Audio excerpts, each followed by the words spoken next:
TDP, Janasena నేతల trolls కారణంగా గుంటూరు జిల్లా తెనాలికి చెందిన గీతాంజలి అనే మహిళ ఆత్మహత్య చేసుకున్న సంగతి తెలిసిందే. ప్రభుత్వం ద్వారా తాను పొందిన సంక్షేమాల గురించి చెప్పడమే ఆమె చేసిన నేరమైంది. గీతాంజలి చెప్పిన మాటలకు టీడీపీ, జనసేన శ్రేణులు ఓర్చుకోలేక దారుణంగా ట్రోల్స్ చేశారు. దీంతో తీవ్ర మనస్తాపంతో కుమిలిపోయింది. గీతాంజలి వ్యక్తిగత విషయాలను ప్రస్తావిస్తూ మానసికంగా హింసించి చివరకు ఆమె మరణానికి కారణమయ్యారు. గీతాంజలి మృతిపై ఆమె భర్త బాల్చందర్ సంచలన విషయాలను చెప్పారు. ఇంటి పట్టాల విషయంలో చేసిన వ్యాఖ్యలపై వచ్చిన నెగిటివ్ ట్రోలింగ్స్ గురించి తన భార్య చెప్పలేదని భర్త బాల్చందర్ తెలిపారు. ఏవైనా మంచి కామెంట్స్ వస్తేనే తమకు చెప్పేదని అన్నారు. టీచర్ జాబు కోసం ప్రిపేర్ అవుతుందని, ఆ టెన్షన్లో ఉందేమో అనుకున్నాను. ఈ నెగిటివ్ కామెంట్స్ వల్ల బాధపడుతుందని అనుకోలేదు.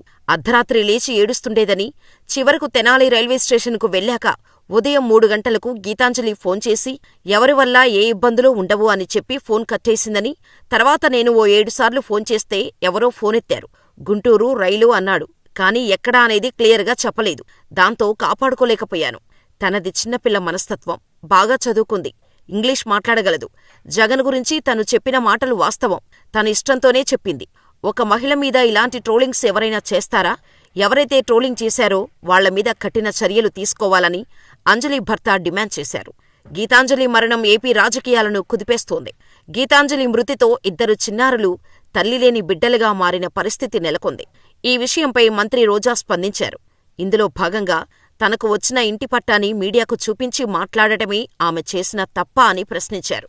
ఐటీడీపీ, జనసేనలు ఆమెను ఎంతో వల్గర్గా వేధించారని, ఈ ఘటన దురదృష్టకరమని తెలిపారు. మరోపక్క సోషల్ మీడియా కామెంట్ల వల్లే ఆమె మనస్తాపానికి గురైనట్టు పోలీసులు గుర్తించారని, పంచనామాలో కూడా ఈ విషయాలను పొందుపరిచారని తెలుస్తోంది. ఇదే సమయంలో ఆమెను టార్గెట్ చేసినట్టు చెబుతున్న సోషల్ మీడియా అకౌంట్లను పోలీసులు పరిశీలిస్తున్నారని వార్తలు వస్తున్నాయి. జగన్ ప్రభుత్వం తనకు ఇంటి పట్టా అందించిందనే ఆనందాన్ని పంచుకుంటూ వైసీపీ ప్రభుత్వం తన కుటుంబానికి జరిగిన మేలు వివరిస్తూ కృతజ్ఞతలు చెప్పింది గీతాంజలి. అందుకు సంబంధించిన వీడియో వైరల్ కావటంతో టీడీపీ, జనసేన కార్యకర్తలు సోషల్ మీడియా వేదికగా ఆమెను ట్రోల్ చేయటం ప్రారంభించారు.